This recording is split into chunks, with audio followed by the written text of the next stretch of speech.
It's funny how families measure love in square footage and mortgage payments.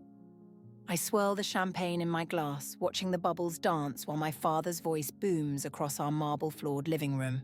To Mason and Lily. The crowd echoes his toast, their crystal glasses catching the light from the chandelier. I force myself to smile, to play my part in this carefully orchestrated display of family unity. I'm Naomi, and this is supposed to be my cousin Mason's engagement party.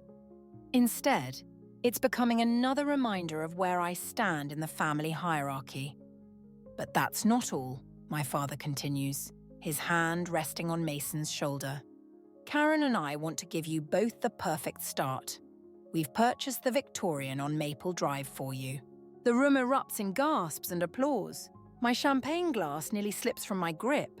The Victorian on Maple Drive, 4 bedrooms, 3 baths, and a wraparound porch that I've dreamed about since childhood. The house I mentioned wanting to buy just last month when I announced my own engagement. Dad, I don't know what to say, Mason stammers, his eyes wide with genuine surprise. Lily clutches his arm, tears streaming down her face. My mother catches my eye from across the room. She knows. Of course she knows. Her face carries that familiar expression, part sympathy, part helplessness, that I've grown to resent over the years. Come here, son, my father says, pulling Mason into a bear hug. Son. The word echoes in my head like a cruel joke. I watch as my father's eyes shine with pride, the same eyes that turned cold when I showed him my promotion letter last week. Ethan, my fiancé, squeezes my hand under the table. We should go congratulate them, he whispers. In a minute, I manage to say, but my voice sounds distant, even to myself. The room suddenly feels too small, too warm, too full of people cooing over architectural details of Mason's gift, while I sit here, suffocating under the weight of yet another reminder. The closing is next week, my father announces. We'll have the keys just in time for the wedding planning to begin. I stand up abruptly, my chair scraping against the floor. A few heads turn, but most are too engrossed in the celebration to notice. I make my way to the powder room, my heels clicking against the marble in perfect rhythm with my racing heart. Once inside, I grip the edge of the sink, staring at my reflection. The woman looking back at me wears a designer dress, bought on credit, and perfectly applied makeup that can't quite hide the shadows under her eyes from working overtime to save for a down payment. A soft knock interrupts my thoughts. Naomi? It's my Uncle Rick, my father's younger brother. Are you all right? Never better, I call out, the words tasting bitter on my tongue. Listen, about the house, he starts, his voice low. There's something you should know. The door swings open, cutting him off. Lily bounces in, her engagement ring catching the light. Oh, Naomi, isn't it amazing? And it's right down the street from you and Ethan's apartment. We'll be neighbours. I meet her eyes in the mirror, watching her excitement fade as she registers my expression. I mean, once you and Ethan find a place, of course. Of course, I echo, straightening my spine. Years of practice help me slip on a smile that doesn't quite reach my eyes. Congratulations, Lily. The Victorian is perfect for you both. As I brush past her and Uncle Rick, something shifts inside me. The familiar ache of being overlooked crystallizes into something harder, sharper. My father's voice carries from the living room, laughing at something Mason said, and I make a decision. If love is measured in square footage in this family, then it's time I change the metrics. Starting tonight, the Sunday brunch tradition at my parents' house feels like a carefully choreographed dance of pretense. I push eggs around my plate while Mason and Lily gush about paint swatches and crown moulding for their new Victorian. The master bathroom has the most incredible clawfoot tub, Lily says, reaching for the salt. Daniel, you really thought of everything, my father beams. Nothing but the best for family. The word family lands like a slap. I set down my fork with enough force to make the china rattle. Interesting definition of family you have there. Naomi, my mother warns, but I'm already past the point of caring. No, let's talk about it.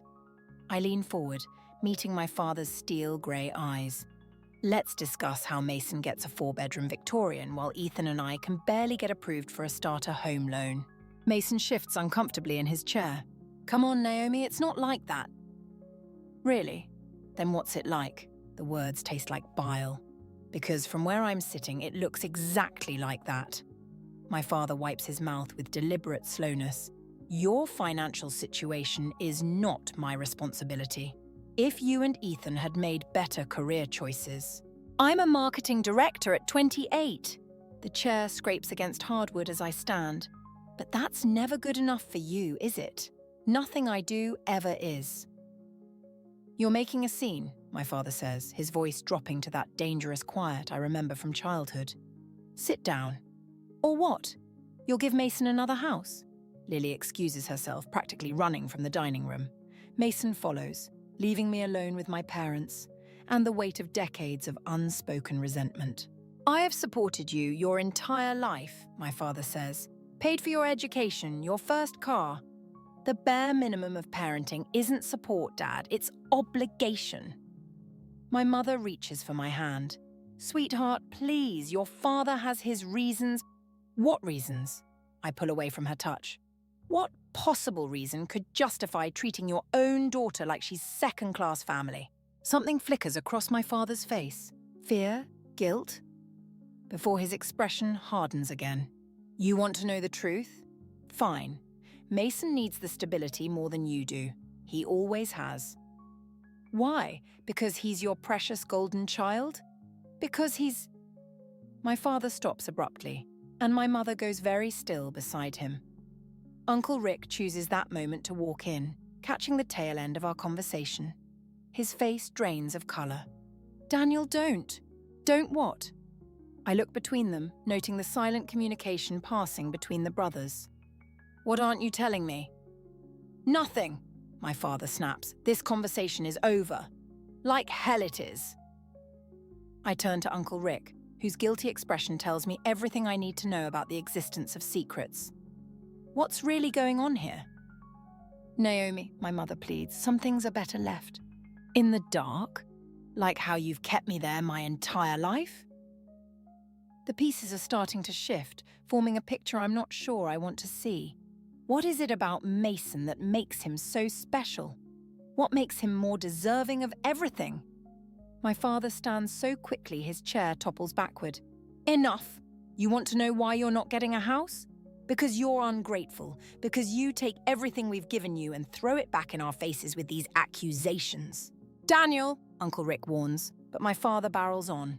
If you can't appreciate what you have, maybe you shouldn't have anything at all. No more family dinners, no more financial help, nothing. You want independence? Congratulations. You've got it. The silence that follows feels like a physical presence. I look at my mother, who won't meet my eyes, at Uncle Rick, who seems to be carrying the weight of something massive on his shoulders, at my father, whose rage barely masks what looks suspiciously like panic. Fine, I say, my voice steady despite the trembling in my hands. But remember something, Dad. You're not the only one who knows how to take things away from people. I grab my purse and walk out, leaving behind the remains of more than just brunch. As I reach my car, I hear footsteps behind me. Naomi, wait. It's Uncle Rick, looking older than I've ever seen him. There are things you need to know. Things that could change everything. I pause, key in the ignition, then start talking. Uncle Rick's coffee has gone cold, untouched in front of him at the diner where we've been sitting for the past hour. His hands shake as he pulls out an envelope from his jacket. I kept these, he says, sliding yellowed photographs across the table. Your father made everyone destroy their copies, but I couldn't. The images show a younger version of my mother at what appears to be a summer house. She's laughing, pregnant, with my father's arm around her. But the date stamp makes my stomach lurch. It's 2 years before I was born. I don't understand, I say, but the lie tastes bitter. Deep down, something clicks into place.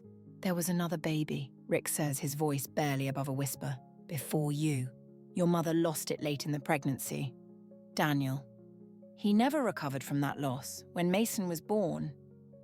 Mason isn't my cousin, is he? The diner's fluorescent lights suddenly feel too harsh, too exposing. A waitress approaches with the coffee pot, but Rick waves her away. "Your father had an affair," he continues. "With my wife, Sarah. Mason was the result." The world tilts sideways. I grip the edge of the table, remembering all those times my father looked at Mason with that specific pride in his eyes. The pride I'd never seen directed at me. Does Mason know? No one knows except your parents, Sarah and me. Sarah couldn't handle the guilt. That's why she left. My phone buzzes. A text from Mason. "Housewarming party this weekend. You have to come see what we've done with the place." I turn the phone face down. Why tell me now? Because I watched Daniel destroy Sarah with his obsession over Mason. Watched him slowly push you aside to protect his secret. Rick's eyes fill with tears. I can't stay silent anymore, not when history's repeating itself. What do you mean? Lily's pregnant. Daniel's already talking about setting up a trust fund for the baby. He's going to do to your children what he did to you, make them feel second best to Mason's family. The diner's bell chimes as new customers enter. I catch a glimpse of my reflection in the window. I look exactly like my mother in those photographs, right down to the haunted eyes. "There's more," Rick says, pulling out another envelope. "Financial records, property deeds, everything Daniel's given Mason over the years, hidden through shell companies and fake accounts. The Victorian isn't the first house, it's the third." My hands shake as I scan the documents. Numbers blur together, but one thing becomes clear. The scale of my father's deception goes beyond mere favoritism. Why are you showing me this? Because you deserve to know. Because Sarah died last month, and her last words were about making things right. Rick's voice cracks. And because Daniel's about to make Mason CEO of the family company, the position he promised you. The position I've been working toward for 5 years. The reason I got my MBA, worked 60-hour weeks, sacrificed everything else. My phone buzzes again. This time it's Ethan. "Your dad just called, says he needs to see us both tomorrow about the company. Good news?" I look at Rick, at the evidence spread between us like a map of betrayal. "Does my mother know you're telling me this?" Karen's the one who kept Sarah's letters. She's been trying to find the courage to tell you for years. The waitress returns, refilling our cups with coffee I know neither of us will drink. In the reflection of the chrome napkin holder, I catch sight of myself straightening my spine, squaring my shoulders. "You know what this will do to the family," Rick says quietly, "if you use this information." "Family?" I pick up Sarah's letters, the financial records, the photographs. "No, Uncle Rick. This stopped being about family the moment my father decided to build his life on lies." I stand, gathering the evidence of 2 decades of deception. "Thank you for telling me the truth. Now I know exactly what I need to do." As I walk out of the diner, my phone buzzes one final time. It's my father. "Looking forward to our meeting tomorrow, sweetheart. It's time to discuss your future in the company." I smile, tucking the envelopes into my bag. "Yes, Dad, let's discuss the future." The boardroom feels smaller than I remember, or maybe it's just the weight of Sarah's letters in my bag making the walls close in. My father sits at the head of the table, Mason to his right. A picture of corporate dynasty that makes my stomach turn. "As you all know," my father begins, addressing the board members, "succession planning is crucial for any family business." I catch Ethan's concerned glance from across the table. He knows what this CEO position means to me. 5 years of sacrificed weekends, missed vacations, endless networking events. His hand twitches toward mine, but I keep both of mine firmly wrapped around my coffee cup. "Mason has shown exceptional leadership potential," my father continues. "His recent property development initiative," "You mean the Victorian?" The words escape before I can stop them. Every head turns toward me. "The one you bought him?" Mason shifts uncomfortably. "Naomi, that's not..." "Actually, I have some questions about property development." I pull out Sarah's financial records, sliding them across the polished mahogany. Specifically about 3 properties purchased through Shell Corporation B. Foreclosing. The colour drains from my father's face. "This isn't the time." "When is the time, Dad? After you hand the company to your illegitimate son?" The room goes deadly silent. Mason's coffee cup crashes to the floor, dark liquid spreading across the cream carpet like a stain we can't hide anymore. "Naomi," Ethan whispers, horror in his voice, but I'm beyond stopping now. "Did you know Mason?" I turn to him, watching his world crumble in real time. "About Sarah? About why she really left?" "That's enough!" My father's fist slams the table. "Everyone out, except family." The board members practically trip over themselves, leaving. Ethan hesitates, but I nod for him to go. This is family business after all. Once the door closes, my father's rage erupts. "How dare you? How dare I? How dare you?" I throw Sarah's letters onto the table. 28 years of lies, of watching you shower him with everything while I fought for scraps of your attention. Mason hasn't moved, hasn't spoken. He stares at the letters like they're written in a language he can't comprehend. "I did what was necessary," my father says, his voice dangerously quiet, "to protect this family." "Which family? The one you created with your brother's wife, or the one you've been neglecting?" Mason suddenly stands, chair scraping against hardwood. "Is it true?" His voice cracks. "Dad?" The silence that follows is answer enough. Mason stumbles backward like he's been struck. "I need to. Lily's waiting." He grabs his jacket, pausing at the door. "Were you ever going to tell me?" My father's silence speaks volumes. Mason leaves without another word. "Are you happy now?" My father's voice is ice. "You've destroyed everything I built. You destroyed it yourself. Every lie, every secret, every time you chose him over me." I gather the scattered papers, hands steady despite the adrenaline coursing through me. "I quit." "You quit?" He laughs, but there's no humor in it. "And go where? Do what? Everything you have is because of this company." "No," I say, reaching for the door. "Everything I have is despite you." I'm halfway to the elevator when Ethan catches up to me. "Naomi, wait, what you did in there?" I know it was brutal, but necessary. Was it? Or was it revenge?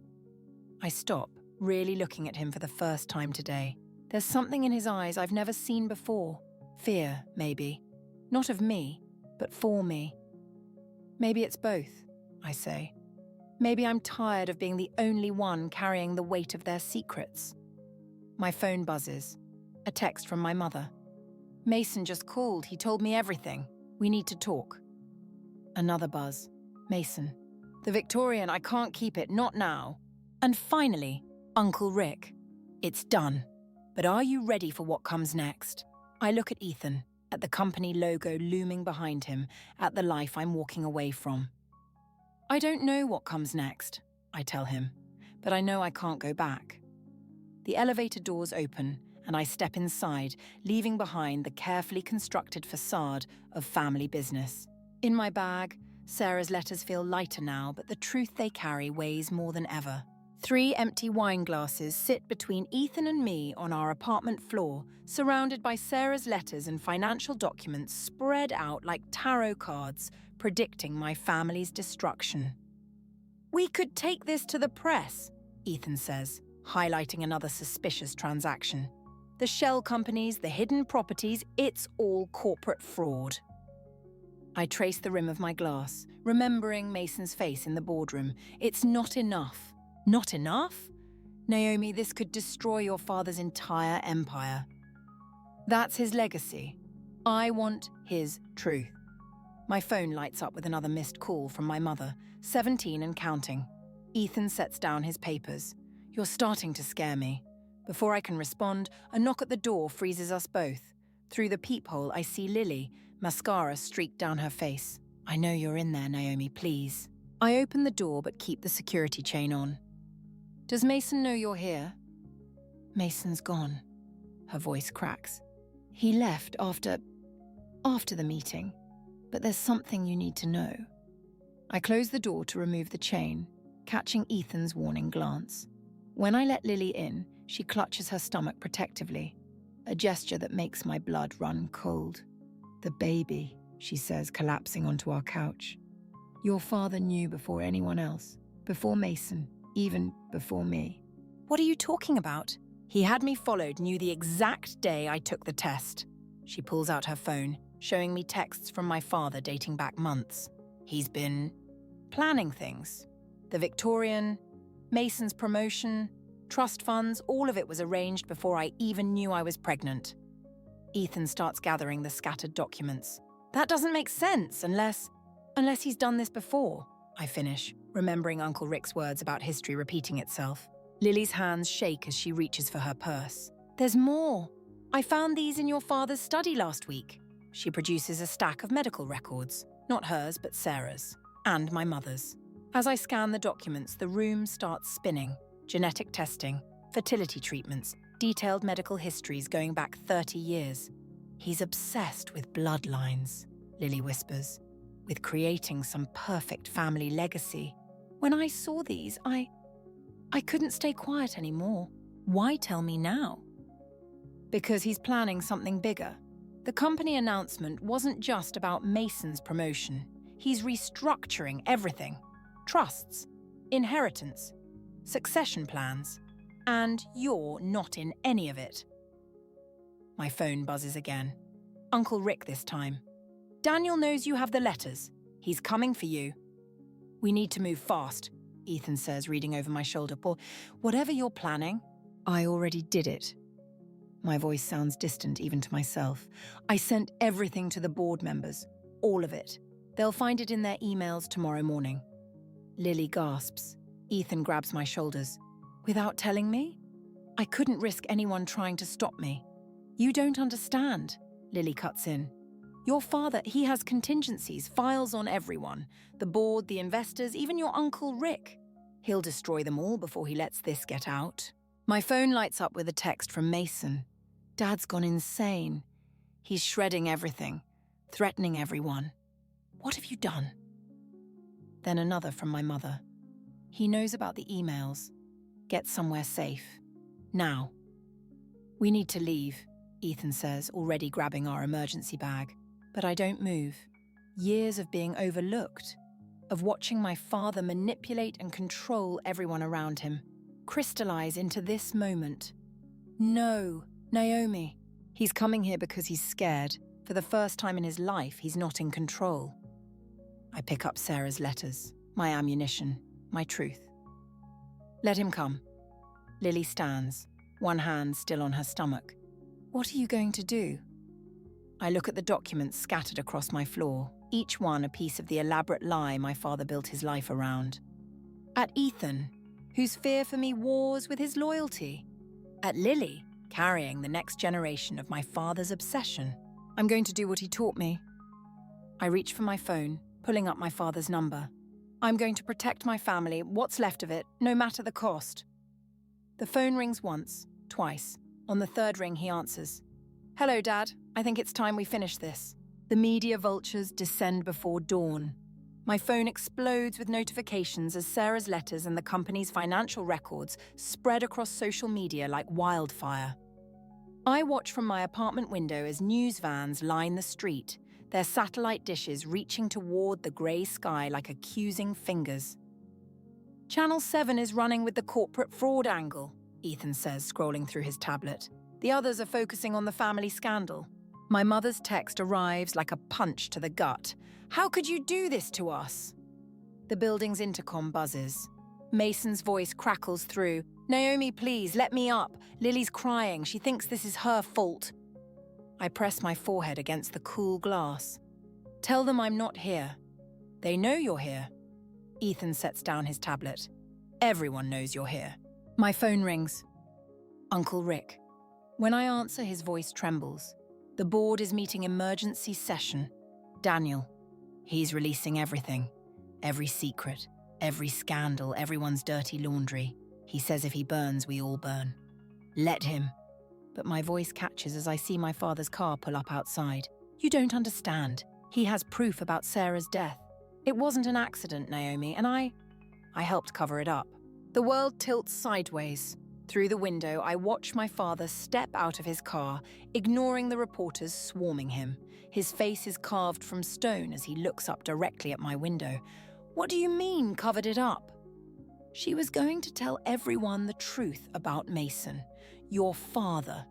He couldn't let that happen. I thought I was protecting the family, but the line goes dead. My phone screen lights up with breaking news. Real estate mogul Daniel Crawford releases shocking documents. Multiple board members implicated in fraud. Naomi, Ethan's voice sounds far away. Your mother's here too. They're all gathering below. My father, mother, Mason, and Lily. Uncle Rick arriving last. My entire family, drawn together by the gravity of destruction I've set in motion. The intercom buzzes again. My father's voice fills the room. You wanted the truth? Come down and get it. All of it. My hands shake as I reach for my coat. Ethan grabs my arm. You can't go down there, not alone. I started this, and I'll finish it. My father's voice cuts through the intercom. Unless you want Sarah's autopsy photos splashed across tomorrow's headlines. The threat hangs in the air like smoke. I think of Sarah's letters, of the medical records, of years of carefully constructed lies, of Mason, who still doesn't know the full truth about his mother's death. He's bluffing, Ethan insists. My phone pings with an email from my father. Attached photos make my stomach lurch. No, he's not. The elevator ride down feels like a descent into hell. Each floor brings me closer to the chaos I've created, to the family I thought I was punishing, but might have destroyed instead. The lobby doors open to camera flashes and shouted questions. My father stands at the center of the storm, a familiar manila envelope in his hands. You wanted to expose the truth. He holds up the envelope. Let's talk about what really happened the night Sarah died. About the phone calls she made, the evidence she collected, about who was really responsible. My mother's sob cuts through the noise. Mason pushes through the reporters, his face ashen. What's he talking about? Naomi, what did you do? What did I do? The words taste like ashes. Ask him what he did. Ask him about the accident report. Ask him why Sarah's brake lines. Enough! My father's roar silences everyone. He turns to the cameras, his smile terrible and triumphant. My daughter wants truth. Here's the truth. Sarah's death wasn't an accident, and Naomi knew.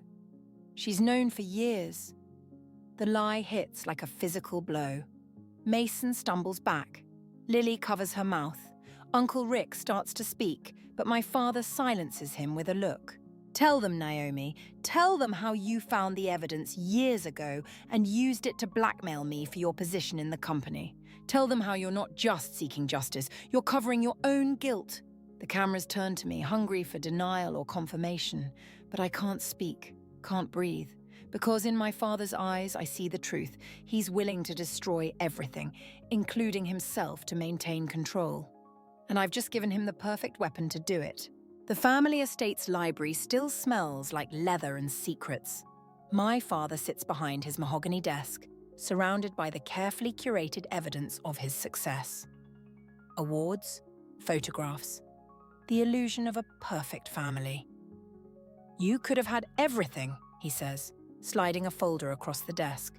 Instead, you chose this. Inside are printouts of news headlines. Crawford empire crumbles. Family scandal rocks real estate giant. Board members resign amid fraud allegations. Everything built on lies isn't worth having. He laughs, but it sounds hollow, says the daughter who just destroyed her entire family. The door opens. My mother enters first, followed by Mason and Uncle Rick. Lily hovers in the doorway, one hand protectively over her stomach. Show them, my father demands. Show them what you found in Sarah's old files. I pull out my own envelope. The real autopsy report I'd discovered hidden in Uncle Rick's attic. You mean this? The proof that Sarah's brake lines were cut? Mason steps forward. What? Your mother was going to expose everything, my father says, his voice eerily calm. The affairs, the fraud, the genetic testing, her own husband's complicity in it all. He glances at Uncle Rick, who won't meet anyone's eyes. But Naomi found out years ago, he continues. Used it to secure her position in the company, didn't you, sweetheart? That's not... Tell them about the night you confronted me. How you promised to keep quiet if I gave you what you wanted. My mother's sharp intake of breath cuts through the room. But before I can defend myself, Uncle Rick speaks. Stop. His voice shakes. Just stop, Daniel. I won't let you do this again. From his jacket, he pulls out a small recorder, clicks play. My father's voice fills the room. Sarah knows too much. She has to be stopped. Make it look like an accident. The recording continues, detailing plans, payments, cover-ups. Mason stumbles backward. Lily rushes to steady him. You killed her, Mason whispers. My mother. To protect you. My father slams his hands on the desk. Everything I've done, the houses, the promotions, the lies, all of it was to protect you from the truth. What truth? I demand. That he's cursed, my mother says quietly. That's what Daniel believes, that his firstborn children are cursed to destroy everything they touch. She looks at me, tears streaming. Why do you think he pushed you away? He thought he was protecting you in his twisted way. The revelation hits like a physical blow. All these years of favoritism, of watching Mason get everything while I got nothing. It wasn't because my father loved him more. It was because he feared me. You're insane, Mason says, backing toward the door. All of you. Mason, wait! My father rises, but Uncle Rick blocks his path. No more, Rick says. Sarah died trying to expose your madness. I won't let you destroy anyone else. My father's face contorts. He lunges for the recorder, but I'm faster. In the struggle, his desk topples. Papers and photographs scatter across the floor like confetti. Among them, I spot something familiar. My childhood drawings, carefully preserved. Report cards. Photos of me at graduations my father never attended. A whole hidden archive of the daughter he pushed away. You kept everything, I whisper. Of course I did. His voice breaks. You're my daughter, my firstborn, my greatest fear and my greatest failure. The truth lands like the final piece of a puzzle we've all been trying to solve. The favoritism, the control, the desperate need to keep Mason close while pushing me away. All of it born from a father's paranoid attempt to protect his children from himself. I'm not cursed, I say, standing straighter. But you are, with the belief that control equals love. That secrets equals safety. I turn to leave but pause at the door. The company's finished. The truth is out, but maybe that's what we all needed, to stop living in the shadow of your fears.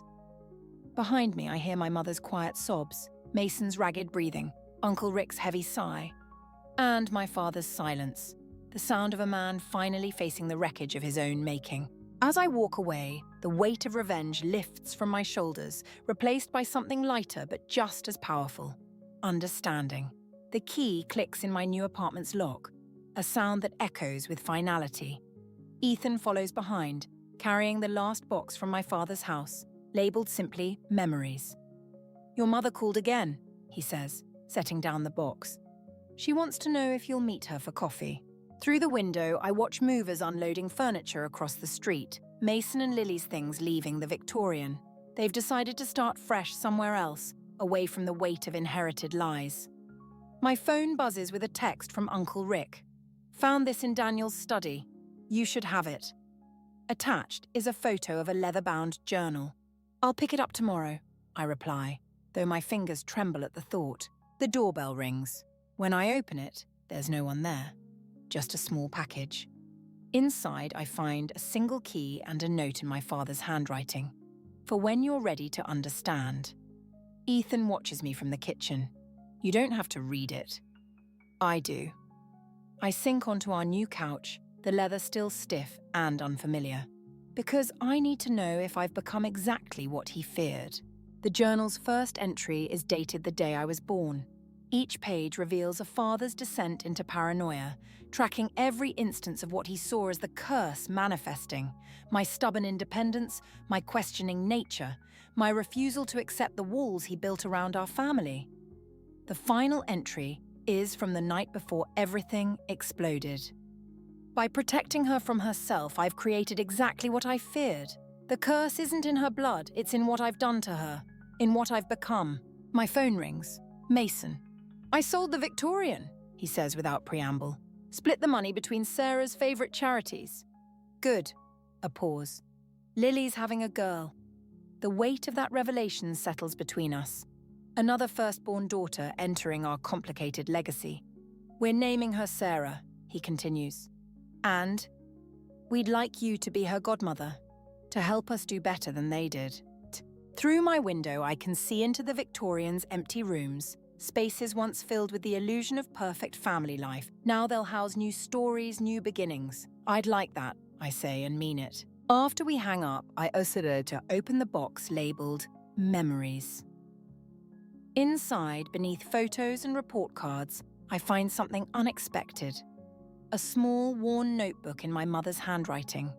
It's filled with entries about me, recording moments my father missed, first steps, lost teeth, proud achievements, a parallel history of love written in the margins of our family's darker story. The doorbell rings again. This time when I open it, Lily stands there, tear-stained but determined. I knew, she confesses. About Sarah, about everything. I thought staying quiet would protect my baby from all this dysfunction, but I was just continuing the cycle. I think of my father's journal, of generational pain passed down like an heirloom. Then let's break it. She hugs me, her pregnant belly between us like a promise of something new. Later, as evening settles, I take my father's key and drive to his office. The building stands empty, for sale signs in every window. In his private safe, I find what the key unlocks. A small box containing a letter addressed to me, and beside it, a single photograph. It shows my father holding me as a newborn, his face free from the fear and control that would later consume him. On the back, in shaking handwriting, the moment I chose fear over love. I'm sorry. I leave the photo but take the letter, still unopened. Some truths can wait until we're ready to face them. Back home, Ethan has opened a bottle of wine. To new beginnings? No, I say, watching the sunset paint our walls in shades of possibility. To understanding, and to choosing love over fear. I place my father's key and the unopened letter in a drawer. Not hidden, not forgotten, but waiting for the day when reading it will be an act of healing rather than revenge. Outside, the Victorians' empty windows reflect the last light of day, mirrors of what we choose to keep and what we dare to let go.